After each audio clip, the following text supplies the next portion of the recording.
The first step in setting boundaries and expectations with customers is to clarify your own boundaries and expectations. This means taking the time to understand what is important to you and what you are willing to accept in the relationship. As a CE or a PM, this means understanding the scope and the business goals of the project. It includes considering the key project milestones, timelines, as well as roles and responsibilities on both sides of the project. As part of this process, seeking to clarify any open question is also important. Then after, you can balance this out with your own role and responsibilities as a CE or a PM and the MongoDB business priorities. The next step is to communicate your boundaries and expectations to the customer. This is an important one to ensure that all parties are on the same page and to minimize misunderstandings. As part of your role and responsibilities, you are required to ensure this step takes place during the customer project kickoff. Depending on the nature of the customer's individuals, it can be difficult to achieve. Keep this in mind and adapt your communication style, as described in the Module 4 of this training series called Building Customer Confidence During Times of Escalation and Uncertainty. Finally, it is important to enforce your boundaries and expectations. This means being consistent to the plan agreed upon, and taking action when necessary to maintain the basis that you have set during project kickoff. Now, let's take a look at a scenario to see how these steps can be applied in a real-life customer interaction. In this scenario, we will see a CE clarifying boundaries and expectations with a customer. Hello, thank you for reaching out to me. I appreciate your engagement in the project and your work to fix the open issue we talked about last week. I am super keen to support you. Having said that, let me remind you of our operational process to schedule engagements so we remain aligned throughout the project. Sure, go ahead. As a CE, I have certain commitments and additional projects that I work on. As we had talked about during our project kickoff, our project manager is responsible for scheduling my time and is your go-to person to create a specific agenda for each engagement, so we make the most of it. That's not what I expected.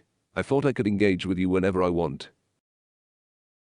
I understand your concern and I can see how it would be easier for you. However, as a CE, I have certain commitments and responsibilities that I need to fulfill within specific timelines to align with my role expectations. Unfortunately, it's not possible for me to be available as soon as you request it. Can't you just make an exception for me? I really enjoy our working relationship and you're the one I trust as my go-to person at MongoDB.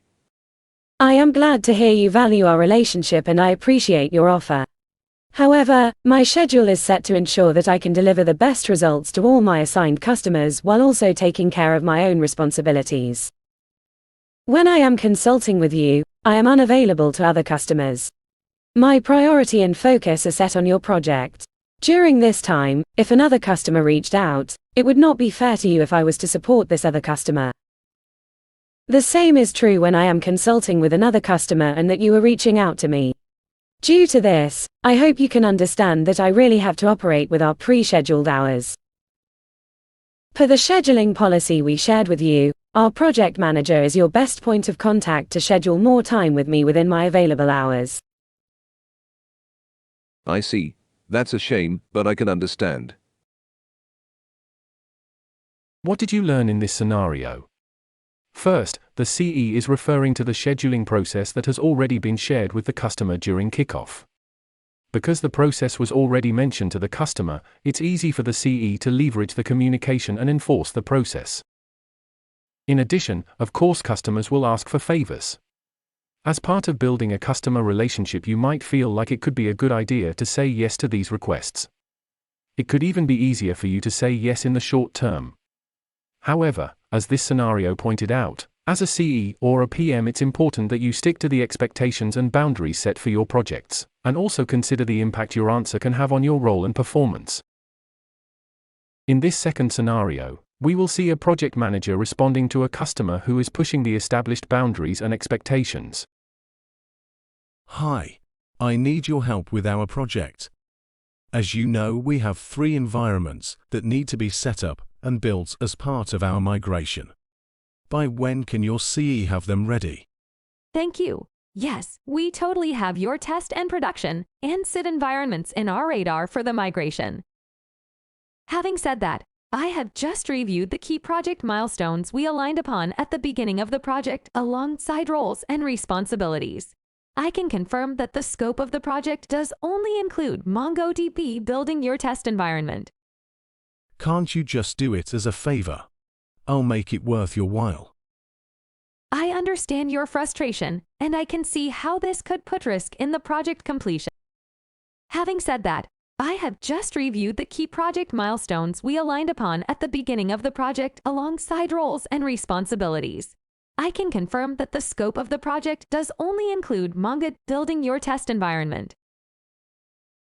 I understand your frustration, and I can see how this could put risk in the project completion.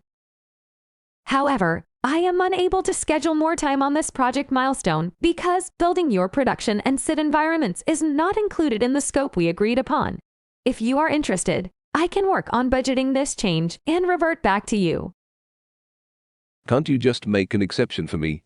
I really enjoy our working relationship and you're the one I trust as my go-to person at MongoDB. Thank you for your offer, but it's not ethical for us to deviate from the agreed upon scope and compensation. It seems like you would really need to add the building of these two additional environments to the scope. If you can confirm this, our way forward is to discuss the related costs and timelines. Fine, let's renegotiate then. Great. I'll schedule a meeting with you and our account team to discuss this contract order change. This situation where the customer is asking for a change in the project scope is a common one in project management. That's why it's important to establish clear boundaries and expectations from the beginning. It helps avoid misunderstandings and conflicts down the line. Always stick to the agreed upon scope and be transparent about costs or time implications for any changes or additional services requested.